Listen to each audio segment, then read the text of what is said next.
Okay then guys, what is going on? Cloud Plays here and welcome back to another video here on the channel. Today we have got the apps inside of Saints Row mobile device as we are slowly getting closer to the release on the 23rd of August for this ginormous game sandbox to finally hit. We are getting some stuff through the woodworks. This clip specifically is by After Games, so a massive shout out to After Games. Leave the link down in the description if you guys want to go and check that out. But today we're going to be taking a look at all of the apps on the mobile device that you are provided with inside of Saints Row Rebooted. With that being said, if you haven't already, smash that beautiful blue thumbs up and subscribe with post notifications turned on. It'd be greatly appreciated. And as always, with that being said, let's jump into it. So the clip starts off with the initial stuff that you would expect it to. We've got the app for the map locations. Now this map inside of here is absolutely massive. This is so much bigger than what I actually thought it was going to be for the Saints Row reboot. There is a lot more things going on, and as you can see, as you kind of hover over certain areas, it will tell you who it is that primarily owns that and the things inside. The second app he goes through is the missions map, and this one is essentially just like a giant catalogue of missions throughout your storyline process, and you guys will obviously see just here that there is a challenges bar across this as well, so you can essentially just go ahead and push through those challenges to gain yourselves an absolute shit ton of XP and or other rewards alongside of it.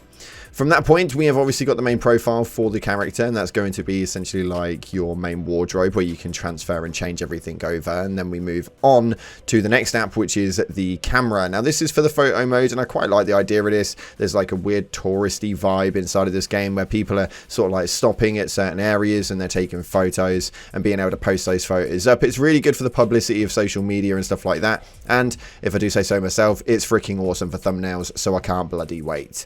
But we go on from there and we have got this tab right here, the skills tab, and this is where you guys are going to have your combination of skills that you can assign to certain buttons. Now obviously, as you can see, you can't have all of them in there, but we do have additional movements, and these things are quite good, such as the frag out, which is hilarious to say the least. The flaming punch is probably where it starts to get a little bit more dramatic, and as you level up throughout the process, you will get a load of better stuff on side of that. So as an overall, it's quite an interesting area, and one that you'll probably spend quite a bit of time in, being able to collaborate your own sort of build of different abilities that you can compile into your 4 keys. It's a bit of a shame that we have to really like compile them down into 4, considering how many they've actually got inside of here, which does seem to be quite a bit. But this is the main skill focus right here, and it kind of gets a lot more in depth when you look at it on a scale. There's a lot of different things that you can do. The quick draw one is probably one of my more favorite ones, as it gives you that sort of cowboy factorization.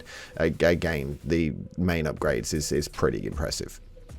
Then we go on to this area right here, which is your main perks area. Now we've got minor, major and elite perks, and we can obviously work our way through based on the parts that we've got unlocked. Throughout this, you can equip different perks as you get them unlocked, and these things are just going to give you additional movements. It will obviously tell you what it is that you've got equipped on it, but this is a very, very slow standard level thing. You have to obviously pay for these. It's quite bloody expensive.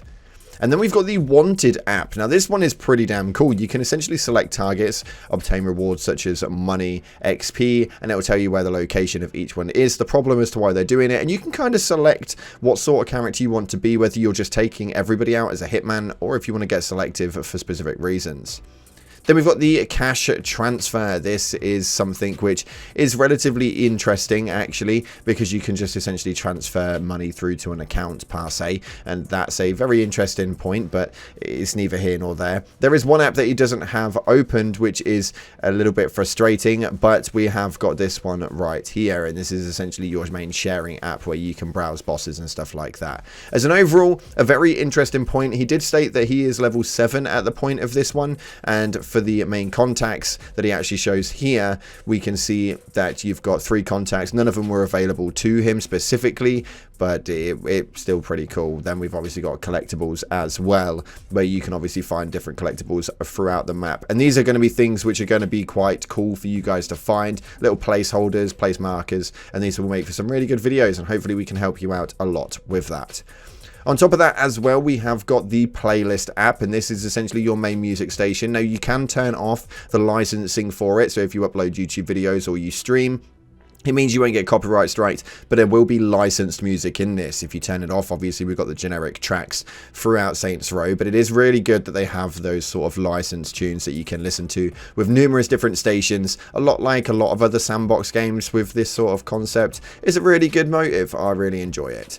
But unfortunately, that's all we've got time for today. That is all the apps that we have really seen online at all. As we get closer towards the game's release, though, I'm sure there is going to be an absolute oodle ton more that we can see from Saints Row itself. I'm really excited about it. Let me know what your guys' opinions are down in the comment section below. Appreciate all your damn faces. But as always, guys, up until the next time, I'll see you in the clouds.